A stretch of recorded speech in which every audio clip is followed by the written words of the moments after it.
শ্ৰদ্ধেয় অধ্যক্ষ ডাঙৰীয়া, মোৰ সভাস্থগিত প্ৰস্তাৱটো আছিলে যে যোৱা 22 আগষ্ট তাৰিখৰ দিনা নগাঁও জিলাৰ ঢিঙত এগৰাকী দশম শ্ৰেণীৰ ছাত্ৰীক গেং ৰেপ কৰা হৈছিলে আৰু সেই গেং ৰেপ কৰা ছাত্ৰীগৰাকী এতিয়াও নগাঁও চিকিৎসা মহাবিদ্যালয়ত চিকিৎসাধীন হৈ আছে। তেওঁৰ মানসিক অৱস্থা খুব বেয়া। আমি যেতিয়া পৰিয়ালৰ লগত কথা পাতিছোঁ তেতিয়া সাংঘাতিক ধৰণে পৰিয়াল উদ্বিগ্ন হৈ আছে। সেই গেং ৰেপটোৰ পাছতে দেখা গৈছে যে এতিয়া চাৰিওফালে এটা অস্থিৰ পৰিৱেশ এটা অসমত চাৰিওফালে গঢ়ি উঠিছে। আমি দেখিছোঁ যে এই গেং ৰেপটোৰ বিৰুদ্ধে এটা সাংঘাতিক ধৰণৰ এটা নেৰেটিভ তৈয়াৰ কৰা হৈছে আৰু সেই নেৰেটিভৰ জৰিয়তে অলপ আগতে বিৰোধী আমাৰ দলপতি তেখেতে ক'লে যে এখন এফআইআৰ কপিখন মোৰ লগতো আছে।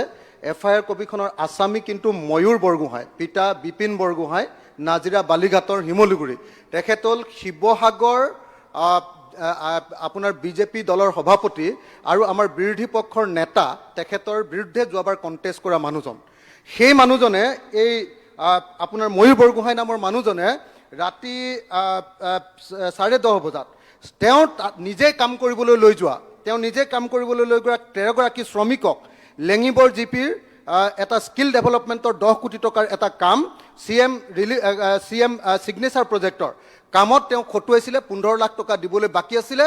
তেওঁ পইচাটো নিদি সেই শ্ৰমিকবিলাকক ৰাতি মাৰপিট কৰি তাৰ পৰা খেদি দিছে। তাৰ ভিডিঅ' উলিয়াই গোটেই ভাইৰেল কৰিছে আৰু সেই ঘটনাবিলাক এতিয়া ঘটি গোটেই উজনি নামনি গোটেই চাৰিওফালে এটা পৰিস্থিতিৰ সৃষ্টি হৈছে।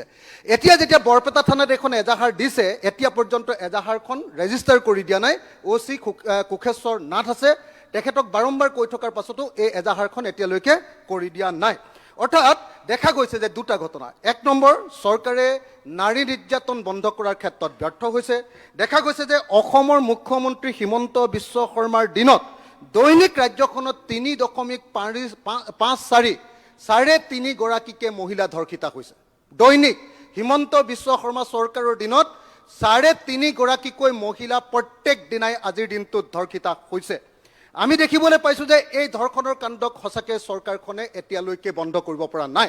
সাংবাদিকে যেতিয়া কৈছে যে এই ধৰ্ষণ কাণ্ডৰ বিৰুদ্ধে কঠোৰ আইন হ'ব লাগে, মুখ্যমন্ত্ৰীয়ে কৈছে যে আইন নালাগে, পুলিচৰ হাতত বন্দুক আছে। আৰু তাৰ পাছত দেখা গৈছে যে তেওঁলোকে অকল এনকাউণ্টাৰ কৰে আৰু চাৰিওফালে এইটোক লৈ এটা সাম্প্ৰদায়িক ৰাজনীতি তৈয়াৰ কৰে। মুঠতে আজিৰ দিনটোত অসমৰ আইন শৃংখলা পৰিস্থিতি সাংঘাতিক বেয়া। অসমৰ গৃহমন্ত্ৰী ব্যৰ্থ হৈছে। অসমৰ মুখ্যমন্ত্ৰী তথা গৃহমন্ত্ৰীয়ে সেইকাৰণে পদত্যাগ কৰিব লাগে আৰু সঁচাকৈ তেখেতৰ বহুত ডিপাৰ্টমেণ্ট হৈছে। আজিকালি অসমত নাথাকে, অনবৰতে বাহিৰত থাকে। সেইকাৰণে তেওঁ ডিপাৰ্টমেণ্ট চলাব পৰা নাই। গৃহমন্ত্ৰী পদৰ পৰা তেখেতে পদত্যাগ কৰিব লাগে আৰু অসমৰ এই যি আইন শৃংখলা পৰিস্থিতি, এই আইন শৃংখলা পৰিস্থিতি কঠোৰ হাতেৰে নিয়ন্ত্ৰণ কৰিব লাগে। কোনো পধ্যে আমাৰ জীয়ৰী বোৱাৰীক এনেকৈ আমি হেৰি কৰি থাকিব নোৱাৰোঁ। আৰু এটা কথা, এই যিটো ঢিঙৰ যিটো ধৰ্ষণৰ ঘটনা, তাৰ ৰাইজে কৈছে যে তাৰ ৰাইজে বহুত ভয় খাই আছে। তাত 2টা কেম্প লাগে। যিখন গাঁৱত এই ঘটনা ঘটিছে তাত 2টা কেম্প লাগে। শ্বহীদ ধ্ৰুৱজ্যোতি হাইস্কুলৰ কাষত এটা পুলিচৰ কেম্প লাগে। বৰভেটি ৰিজাৰ্ভৰ ওচৰত এটা পুলিচৰ কেম্প লাগে। এই দুটা তেওঁলোকৰ ৰাইজৰ দাবী। আৰু লগতে 2জন অপৰাধী এতিয়াও ধৰা পৰা নাই, তেওঁলোকক ধৰিব লাগে আৰু আইনমতে তেওঁলোকক শাস্তি দিয়াৰ ব্যৱস্থা গ্ৰহণ কৰিব লাগে, এইটো ৰাইজৰ দাবী। গতিকে এই মুহূৰ্তত অসমৰ আইন শৃংখলাৰ যি পৰিস্থিতিৰ সৃষ্টি হৈছে, ইয়াক হয় নিয়ন্ত্ৰণ কৰিব লাগে, নহ'লে মুখ্যমন্ত্ৰীয়ে গৃহমন্ত্ৰী পদৰ পৰা পদত্যাগ কৰিব লাগে। ঠিক আছে, প্ৰয়োজন নাই বুলি এতিয়া যেতিয়া বৰপেটা থানাত এখন এজাহাৰ দিছে, এতিয়া পৰ্যন্ত এজাহাৰখন ৰেজিষ্টাৰ কৰি দিয়া নাই। OC কোষেশ্বৰ নাথ আছে, তেখেতক বাৰম্বাৰ কৈ থকাৰ পাছতো এই এজাহাৰখন এতিয়ালৈকে কৰি দিয়া নাই। অৰ্থাৎ দেখা গৈছে যে দুটা ঘটনা। 1 নম্বৰ, চৰকাৰে নাৰী নিৰ্যাতন বন্ধ কৰাৰ ক্ষেত্ৰত ব্যৰ্থ হৈছে।